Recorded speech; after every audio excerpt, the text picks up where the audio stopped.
Na pourquoi lelo tozali na papa Charles Louo ou azali invité na ngai permanent de temps en temps toyaka toujours kokuta na pour que apesa bino ba information concernant politique ya mboka, religieux ya mboka, pourquoi pas aussi sur le plan scientifique. Toyebi kazali Musali na Nzambe prophète Nankolo ayaka beaucoup plus pour na ko loba mai makusale malobi et puis lolenge nini mboka na biso esengeli nango vraiment ekambama na ndenge ya solo solo. Mbote na bino lisusu bandeko na bisika nyonso bozali kolanda biso na etando ya République démocratique du Congo pe ba o bazali libanda ya mboka. Mbote papa Charles. Mbote ndeko dadi. Et c'est mon avis sur Zahara ya koyamba parce que koyamba kabiso voire même na ba air moko tardive vous aura toujours wana koyamba kabiso jour et nuit matondi mingi na yo. Merci beaucoup. Alors pour notre bande émission nous sommes ko lelo papa Charles Luboni vision ya vengeance et puis ndenge nini makambo ezali kotambola par rapport à Sanza Oyo ya main ou est commis déjà na suka. Non merci, esprit grand créateur a pambola ma komisama. Yende makasi na biso. De kodadi sans orgueil et vengeance azali force ya temps oyo. Force espoir ya bato ya temps oyo. Vengeance azali message oyo ayeko bikisa vraiment mboka. Ko bikisa bana na Nzambe na quatre coins ya monde. Pour que bana Nzambe baliyeba bato babando sambela na bango. Vraiment sans vous mentir, tuna bato bazolanda ba prière ya vengeance babando sambela na bango. Soit yoki requête à vengeance à côté na prière, faut sentir que non na mati niveau na komi na 7e ciel bato basuka na bango na premier ciel. So moto avandi yoki exhortation ya vengeance maté ya vengeance seulement ya vengeance. Vraiment, il faut moto sentir que bile yoyo bandaka les alaki wapi. Mais chaque chose a son temps. Au moni, même na fête ya Kana, d'abord, oyo bamela ki ezalaki ya kitoko te. Mais ba ya komela. En tout cas, yango wana basenga ki me oyo ezalaki wapi. De même, oyo précédaka, ezalaka toujours na berer nango. Oyo ya kasika ezalaka kitoko. Donc, appel nango ezali ke peuple congolais.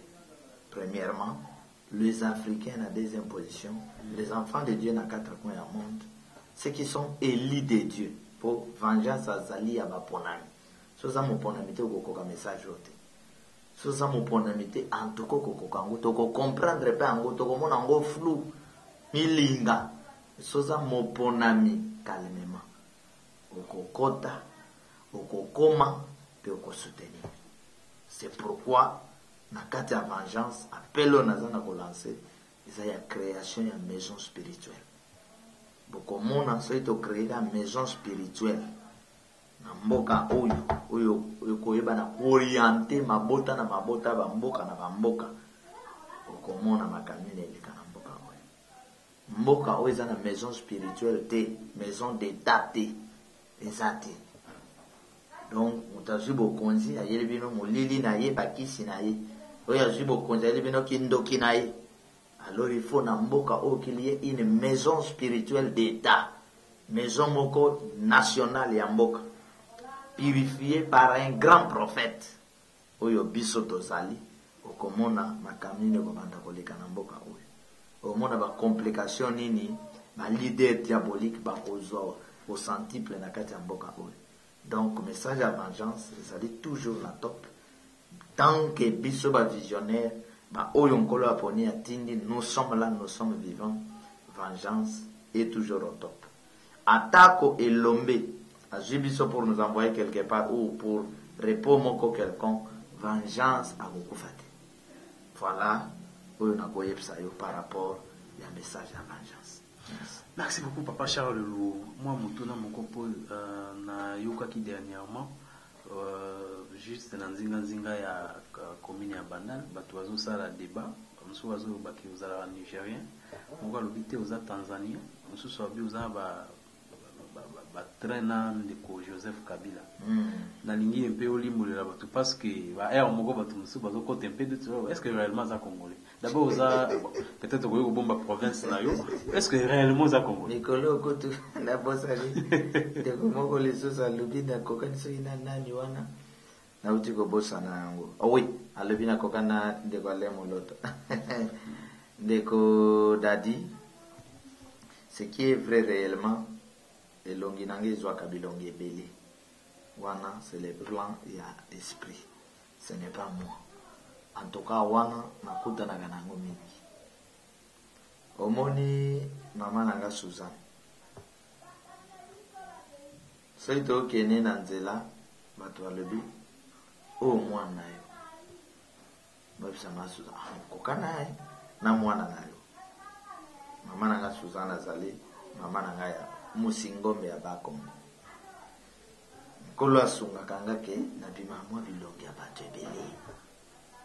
En tout cas, sans faute.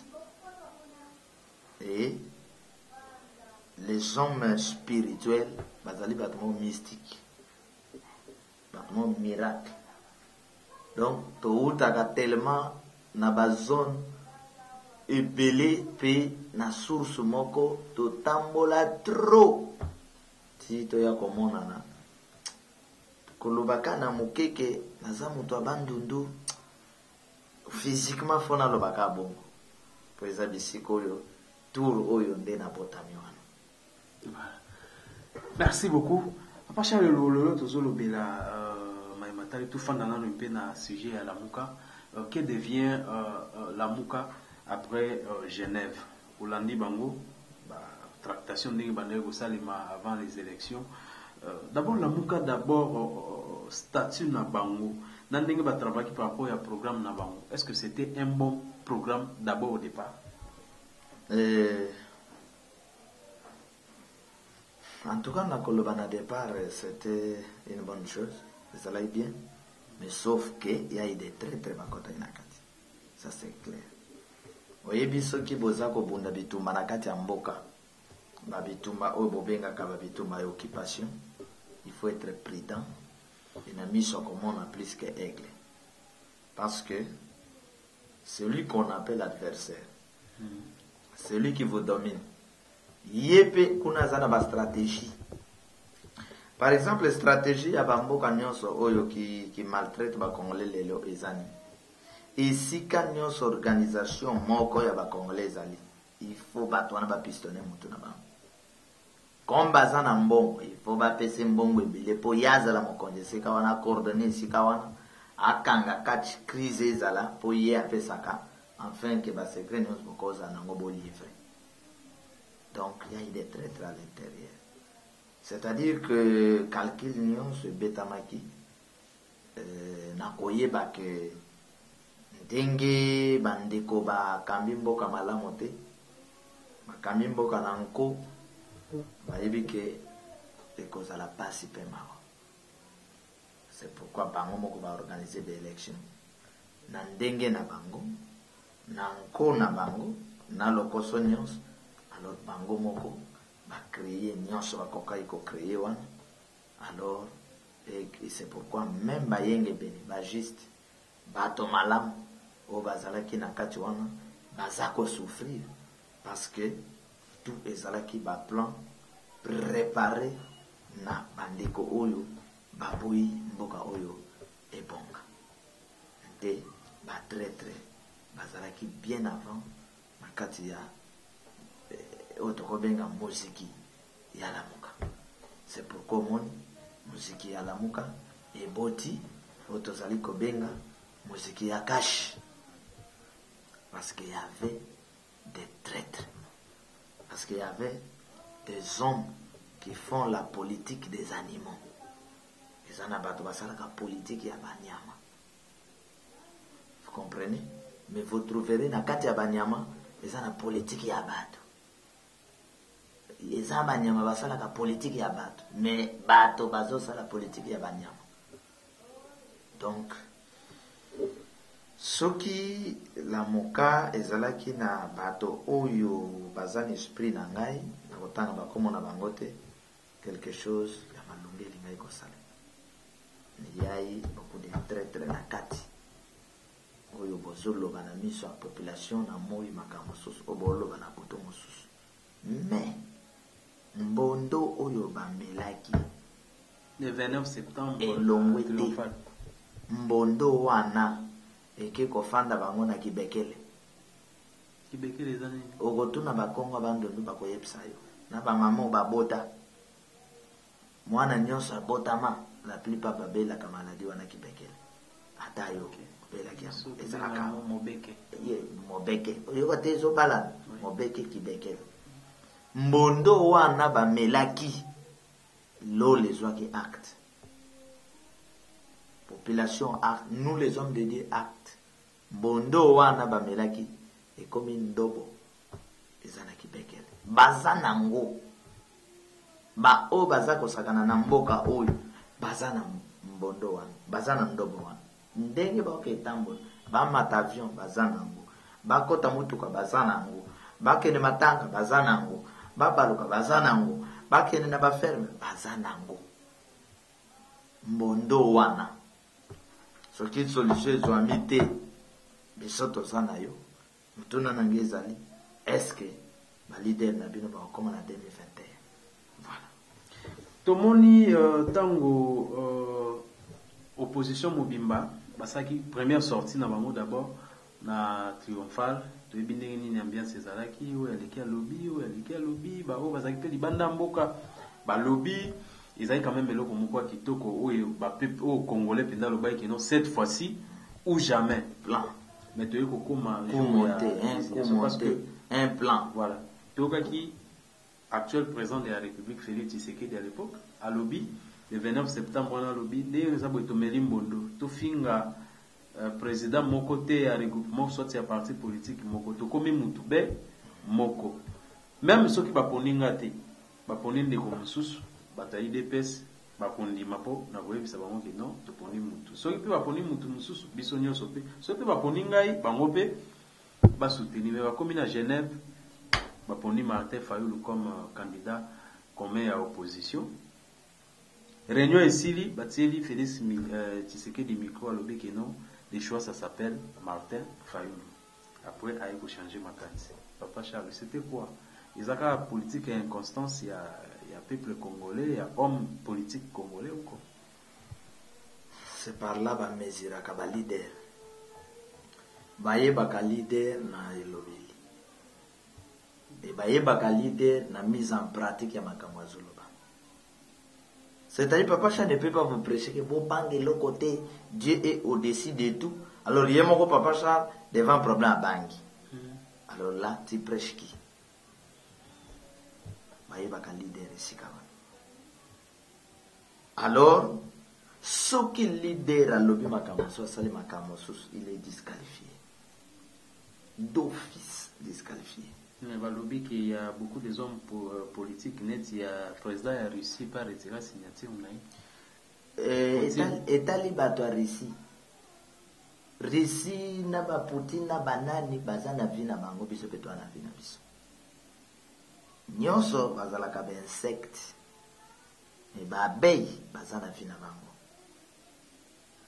nyonso bazalaka ba insecte ba binango soki kipungu bazalaka na vina bango nyonso bazalaka ba carnivore lion azalaka na vina ye mais bazala carnivore loup azape na vina ye biso nyonso toza bato nyonso eza bandeke mais ba gendarme baza na vina bango pigeon na vina ye aigle na vina ye donc nous ne sommes pas obligés ya koimitaka Poutine asali Michel asali Bush asali biso tozalaka bawumbu na bango ya kolandaka bango na nsima toboyi spiritualité wana na politique wana na science wana toboyi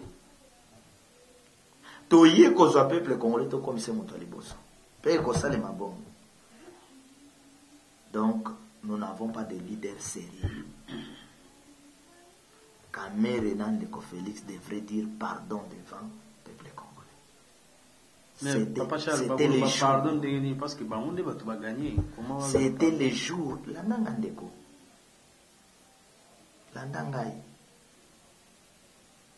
Mike Tyson azala champion. Le 800 yeko vandi saye na mabele na makofi ya kosakamata. Champion Mike Tyson.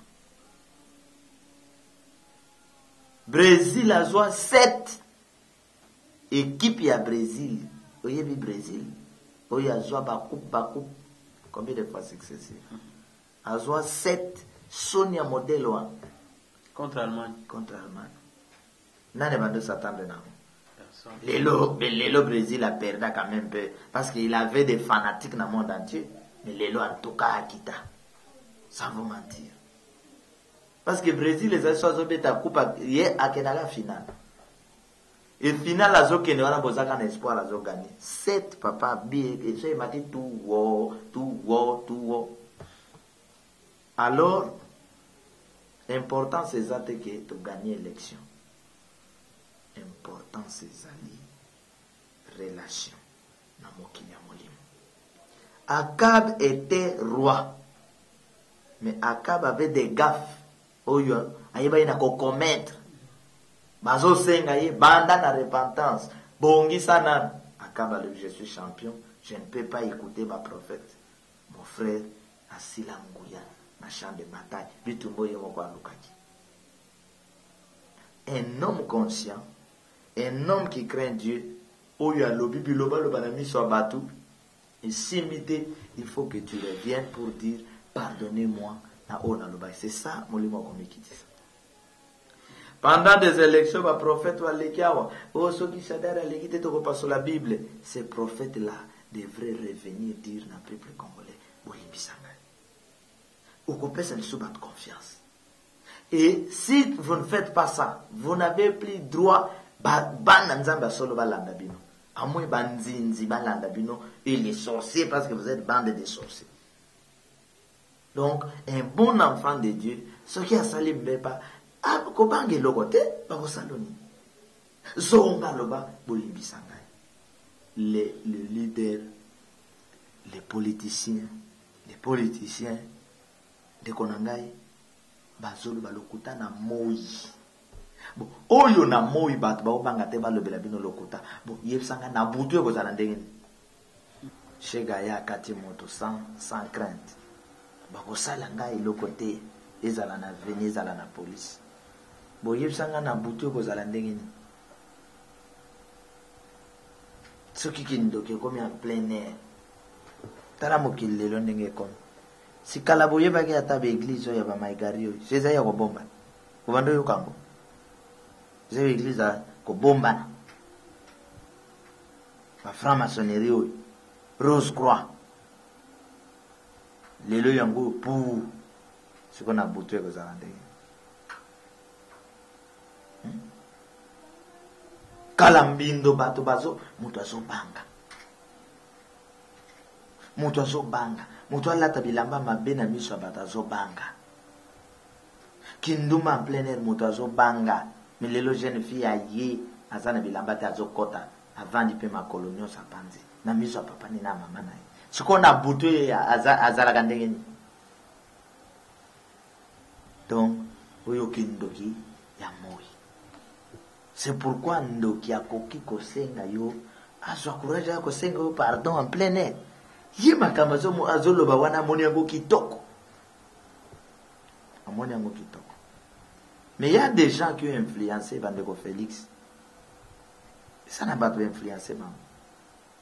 Pour que bakota na balit mosusu. Mais sinon Bandeko Félix azali oyo na liti ya papa Boti, ils étaient d'accord. Bandeko Tribala tout ce monde. Et je pose des questions. Quand Bandeko na bakenda ko ba premier ministre, tout ce que babando lobe kenda kabango wapi. Alors place wana ya ko tsanga ba doute pour savoir réellement si nos autorités ici sont des Congolais. J'ai des doutes. Parce que namona nante. Voilà. Papa Charles lo bato belé bazolo bake eloko wana ya kolongwa na lamuka. Peut-être Félix a ibaki amote. Mais il paraît mutu oya signala Félix que notala masolo eza boubou. C'était Vital Kamerhe. Est-ce que vous pensez que non bato azolo belo kwana eza ya solo? Na uti ko loba wake ndeko Félix na benda ki ba kote na politique mosusu. politique ozomona politique ya bato mwindo eza mwindo tellement eza ndombe lokola mai ndombe eza politique ya soni politique ya pasi. C'est-à-dire, nous n'avons pas des hommes, des hommes politiques responsables. Qui est un homme politique responsable? C'est-à-dire, celui qui ne marche pas selon les influences sataniques, diaboliques. Aza d'abord qu'on marche dans la conviction na yé. Aza na objectif na yé, il faut atteindre. Mais comme on a monté na ba pensée na ba objectif, il faut ceci cela. À les circuits mo wa mbongo e benye kuna to zo yo poste fo tout perdu. Mais leader comment les Congolais ne sont pas capables d'abandonner les faux leaders? Comment votement ils ont kaka bango bisoté? C'est ça ma question. Comment votement ils ont kaka bango bisoté? Alors, il faut tout peine à peuple. Voilà. Mais c'est quoi façon tout le monde a marqué que le papa Charles Luo, tout le monde Moïse Katumbi a fait la déclaration à partir à Poto, il fallait aya Kinshasa balander makamuna passeport qui après quelques temps non problème na justice ya bakité.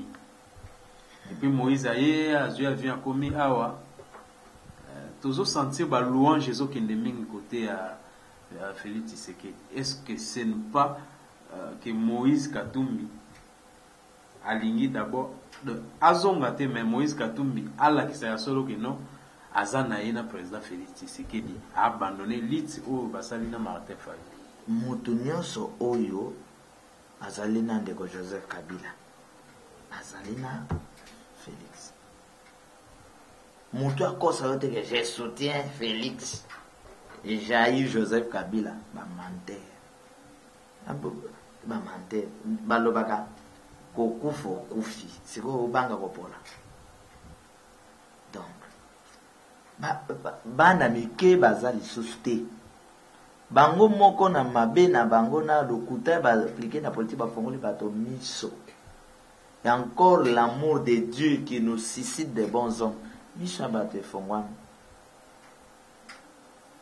Joseph Kabila na tango na ye bazio batio na boloko Joseph Kabila a sali alliance na Félix.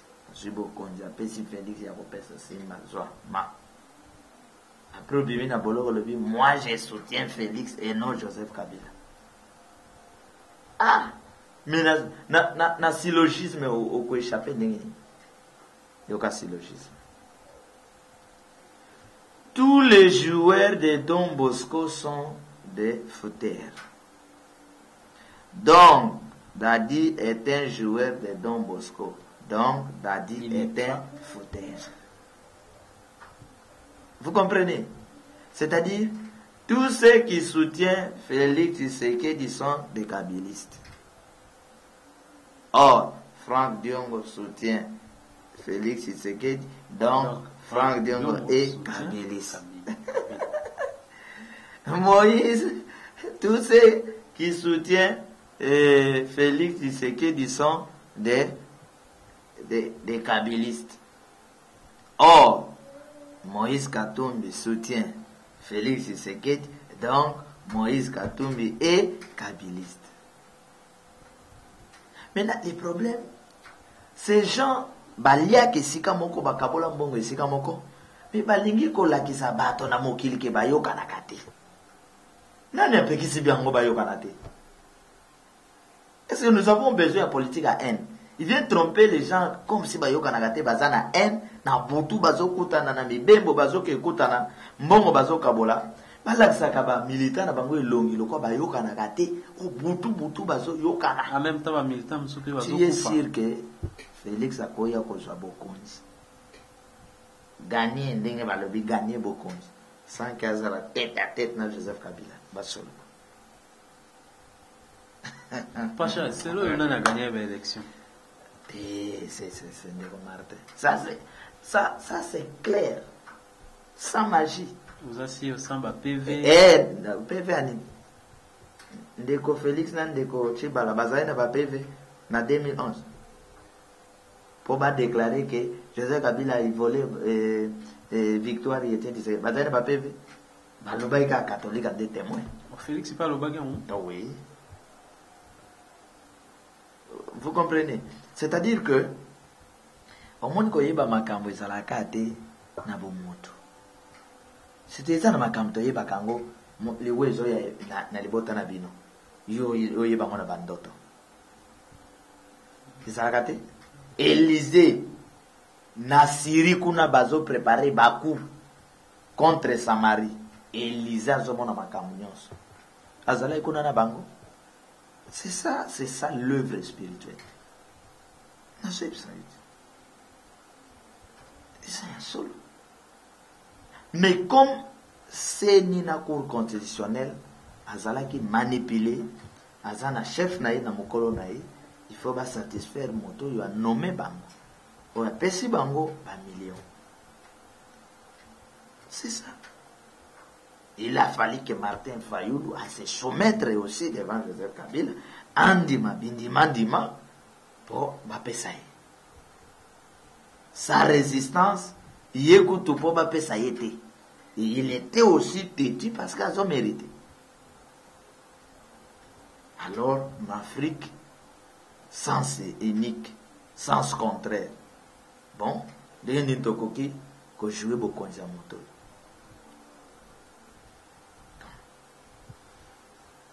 Voilà comment Makambouza Kosal Malelo. Mais Dieu est juste et il reste juste. Charles, pensez-vous que Nambo Cannabis vraiment un homme politique constant et puis un homme politique ou vraiment politique selon Dieu? Les vrais hommes basali. Mais le problème c'est que si tu es un vrai homme, ok, kokota na ba parti politique oyo. Il y a d'anciens combattants, d'anciens des sayo, bazana ba calcul na bango. Ok, aussi dit sa vision na yo na kiyo. Il faut accepter ya koku fanzala, mais tu acceptes de marcher na ba parti net au bisoto au fongola. Ba parti ba Congo tout puissant. Ba oyo bisoto au fongola, ba ordre national ya ba sauveur. On diminue nzalo koti kuna ogozala libre, oko évoluer bien oko kusaba posa na yo. Donc awa toza au top oza champion. Zwaka bandeko nyonso babandolo ba bien nazwi na bandeko nanga par exemple batetela ou basala politique nazwi bango pona koloba batetela bandeko nanga batetela basakanité zwaka ba oyebi na politique actuelle balobaka bien tango ba coach kuna lipsana Joseph Kabila mela bango bazana Basile Longo zwa bango donc ce qu'il disait hier différent na oele kalelo et bato bayoka ka sonité. Comme j'ai suivi na katiote papa Charles Olenganko l'autre fois na poto, abi on va pas laisser à monsieur Kabila même une seule seconde. Là c'était en 2016. Et moi je vais piquer les microbes pour terminer avec la fièvre. Bango kaka. Mususu ya lobby de konanga mongala. Le pouvoir de Kabila est diabolique. Diabolique. Kabila le diabolique, yaka. Comment quand le ministère de transport n'a pas de côté transport. C'est fini. De quoi commis mon nez collé Kabanyos. Ande ko nabiso mususu bayaki na MLC. Mande ko Jean-Pierre Ben. Kabila. Ba pesi ka PTT. Thomas Louaka. Ah, Nathalie, comment vous dites? Germain Kambinga. Papa, biloko bakabila babando sala. Ce qui est un moi problème, bakati internet, connexion pas. De on a vu ça sur MLC. Oh, il y a ça donneur de leçons. Je connais le Congo. Oui, Kabila. Ah, oui, Kabila. Vous en avez na yo mais ah, makambo sali. À faire découvrir Batou, faux politicien. Oui. Na azuna ba pasteur na ba be apesi bango ba poste. Mais la vie non. Kao. Mais azaka na chance ayako mekangati. Pasha. So yaka. Ya tambula na maleta $. Papa. Tika. ayeba ike mwana mobali ya vengeance oyo azali fresh. Aza fresh kunana kitete moto eza makasi. Ayeba ike. Nous tozana spiritualité ya révélation. Kuna basi bakota na spiritualité ya loi. Dikao seni bapesi na batona ba pasteur ba pasango ba yabe ba kui na bandimi na bango ba corne ba kui do yabe akui pa pasteur akui mundimi akui baba église epokani na nekola lisosti. C'est grave. Beaucoup mon collège moko boye des religieux. Batelemeni boyete. Babanda bakabokala. Oyeza lokuta mutakane boy. Après quelques jours collège on annonce nous accompagnons le chef de l'État. Senko Zambina alors comment bata politique bakorula kabinote? Comment vous connaissez la peuple était si vous avez de tels hommes de Dieu, baza résistante, baza honnêteté. Les gars dit tout l'obité que motoza na mabena été. Il y a des vies privées, bah watoza na vie nationale. Quand tu acceptes que na komi kiré sur le plan national, na côté makamambo, attention, mais ça va non c'est au là. Ah tout l'obité que ça va chez moi sixième, wanate. O papa stera sente wanati awa tozali na likambo ya mboka corruption ya munene moyibi ya munene lokuta ya munene en plein air en plein jour pour gagner quoi, pour avoir quoi? 600 ba okenango wapi ba millions de dollars ngo ba okenango wapi Kadhafi atiki yango bango pe kalate bazotika ngo. Parce qu'on a décidé qu'on met d'abord faux leader sur tous les plans. Dès qu'on a dit, il n'a pas de l'homme. Donc, comme il a souka et entretien avec papa Charles Lou, parce que tu as dit que Ngongapé, et Poussani, Liloba souka, na OCP là, au sein le message moko boy, na ba homme politique qui a République démocratique du Congo. Parce que émission na biso, état les marapé, na ba groupe ebélé, il y a ba WhatsApp, ou ba homme politique ebélé pe bazala. Nabi na minute bazolanda juste un mot pour na bango pour na tous ceux qui s'entretiennent na biso moko la. De konangai tango zo tanga kelas. Obando tanga po koma moto na tina. Obando tanga na ba penser na ba makanisa de konango sala politique na université. Ozo poser ba question mais ba mobutu boye po na nini po mboke bonga kate amo. Osali droit, osali économie, osali nini politique et tout. Mais tala lelo esiko yo bando sekaba ya ministre kala ba ya mongolo bazo sala boba koka mobutu te lelo okomu le bisabiso okoki ozana ko sala nini de lobby à venir na yo eko sala ndenge réputation na yo eko sala ndenge 3 basala ka politique pour gagner de l'argent ou pour sauver. Wana mito na zoto na yo. 4 na koyebisa yo ke mabelo yo ko sala la politique. Mokolo na ngwaza biso to abasali. Na makomi awa ba gouverner bazalaki bacha tembe na mokele abeta bango berot. Barwa ba farao mokolo abeta bango. C'est-à-dire de politique ozo sala oyo. Esi mbatepo tala bisiko ke kota bisika makila. Tala ba parti politique okoti. Tala ozalaki mutu wa mayele me mayele siyo ndeko parce que okoti na zone ya corruption. Rien n'est tard. Répands-toi. Bimana na bavwa banganga molili okendo koto mayele nyonso si. Songa kutana na mokili. Servir le bon Dieu, servir mboka na yo. Tika histoire na mboka na yo ndeko na ngai politique. Parce que makambo so lobi kola azobeta ba leader tala ba leader to lobaki aneweza ne ya ba leader combien de leaders bazoken botanga kati bino bolinga ba professeur ba tutuka hey nazolo te biso professeur to pesa kana kimia aneo to loba ya ba leader na théâtre bazana kolela na musique ya to diko lela te awona ba pasteur ape kolele kozala na ba yembe ya église ya ba pasteur kolelezo ya na politique si tozana kolela ba leader so ba leader minene les choses baza liboso wana kola zobeta bango okozala te parmi ba leader onkola kobeta makomi elobi ndeko dadi bayazana mato ya koyoka ndeko dadi ayoka. Voilà. Merci beaucoup très chers amis internautes tukutani prochainement et c'est mon avis zaka ya kusala musala o botinda ka biso parce que il arrive aussi des fois hein moi appelle et ça la rappelle bien talaraka les capé et ça la rappelle bien. Merci beaucoup na bandeko nyonso oyo bakanisa biso papa Charles Lo pesa numéro pour aussi sa émission ndeko dadi papa Charles Lo asengi na bana na nkolo bana vengeance pena congolais même les africains.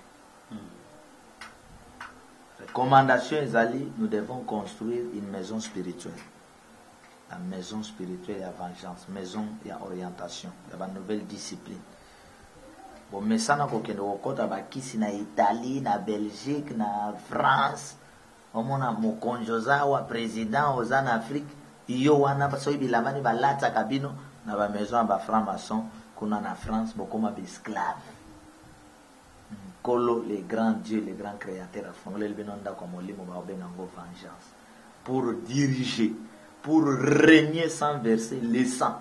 Makilate osoba bakila mwana te oboma mwasi yo sala bopo matabagrate o matabagrate na yo calmement.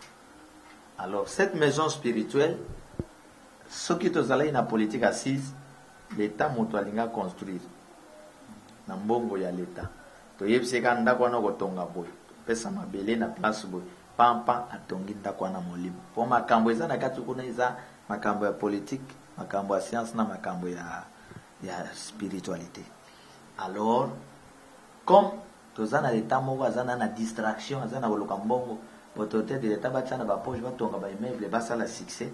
Alors nous population oyo kolanda ngai cotiser na ba numéro ya téléphone eza wana ba agence eza ibeli cotiser tozwa maison wana ata tokotonga ngo na eza moke totonga ye ndenge wana bokomona maison wana tanto tozotonga ngo makamini nezobanda kosalema bamboka nyonso bozomona o bozobenga pays développé baza na bandako na bango ya molimo.